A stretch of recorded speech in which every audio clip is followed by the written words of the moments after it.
After a disappointing finish to the last session, I made some more changes to really strengthen the one-way output mechanism, and finally got the egg wrecker moving again at a much quicker pace. The next task was piecing together the background, and making sure that the cutouts in the design gave enough space for the egg wrecker to move and turn. I'd made a switch to Technic bricks with axle holes to support the background, as pins were proving difficult to connect to, but I'd had to devise a system to prevent the axles rotating, as being misaligned with the Technic bricks would make it just as difficult to install. By passing axles with end stops through thin lift arms, then thin lift arms with axle holes, the axles would be prevented from pulling through the first and kept aligned with the Technic bricks by the second. This made it much easier and quicker to connect the background, and it still felt secure enough to not be concerned about accidental knocks. With the background and egg wrecker in place, it was time for the moment of truth.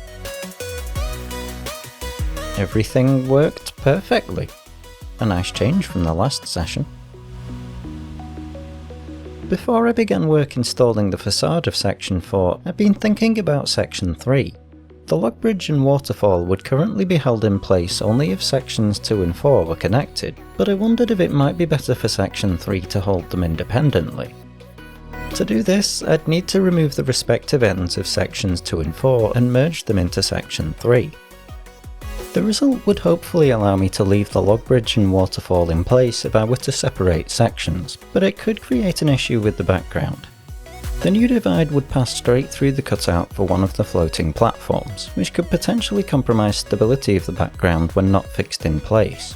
I couldn't simply widen the background to include the full cutout, as there was too narrow a gap between the cutouts for the two platforms, so I thought I'd try a small extension around only the first cutout.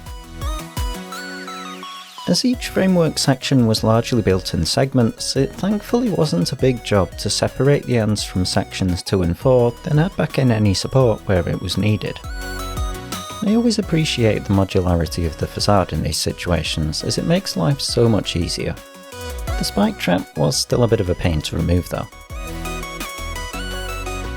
Once the facade was removed, it was easy to separate the end from section 2 and attach it to section 3.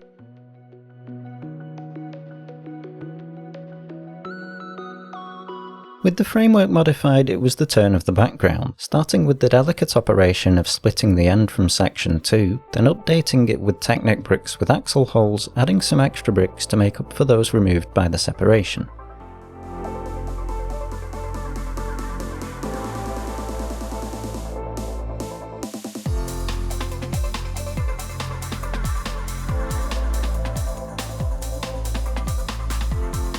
While connecting the background to the frame, I found I'd made a mistake in using corner bricks to connect the Technic bricks to it, as I hadn't spotted they would collide with parts of the framework. I'd opted for corner bricks for the smoother appearance, but they were easily swapped with corner plates.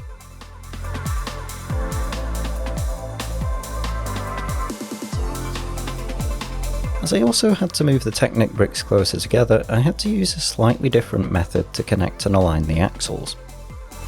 This should have been one module to the left, but you get the picture. The end of section 2 now needed extending to create section 3, including the slight extension around the cutout for the floating platform. One of the main difficulties in designing this backdrop has been making sure there are enough ties between rows to hold it together firmly enough to stop it folding. I like the cleaner, smoother look that taller bricks create across the sky, but they don't stay together so well. Installing the background and connecting section 2 to 3 was no problem, with the extension around the cutout slotting easily into place.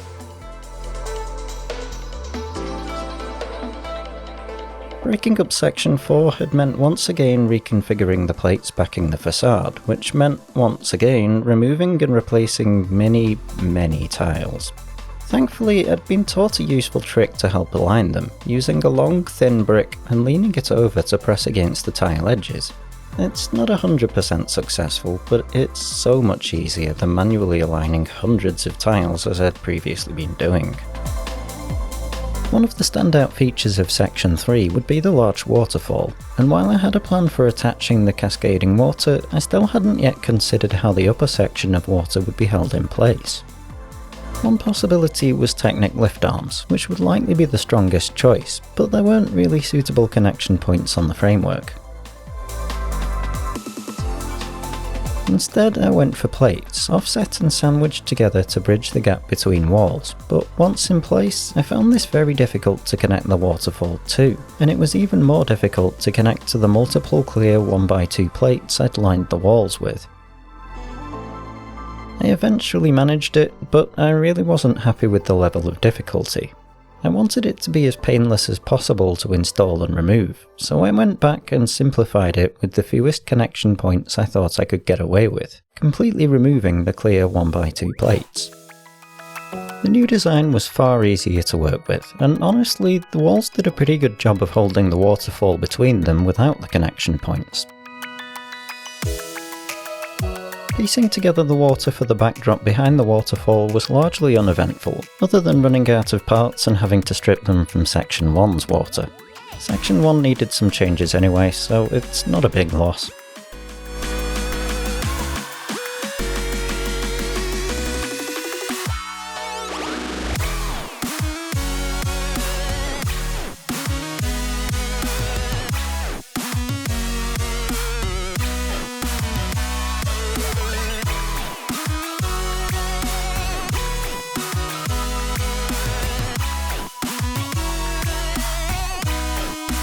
As I finished up the water, the project supervisor dropped in to check how progress was going.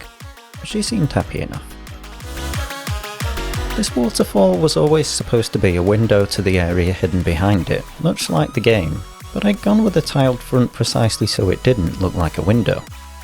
Unfortunately, this made the monitors hidden behind it much less visible than I would have liked, so I tested whether it might be possible to light them up with power functions lights, which I felt made just about enough of a difference.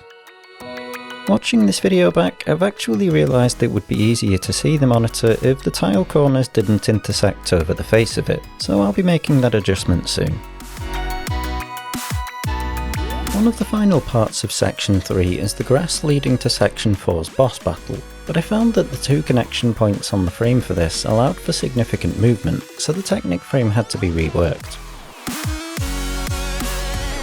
I also realised the connectors I'd run across from the larger framework were in the way of the water to be filled in behind the platform, so they had to go.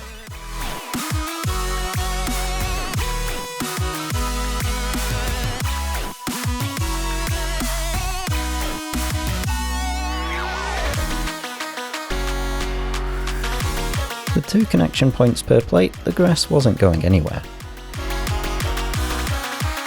I thought the grass underneath this platform would be a much simpler job, but of course that's never the case, as once I'd created supports for the grass, I realised there was an extra 1x4 gap that needed support to be filled in.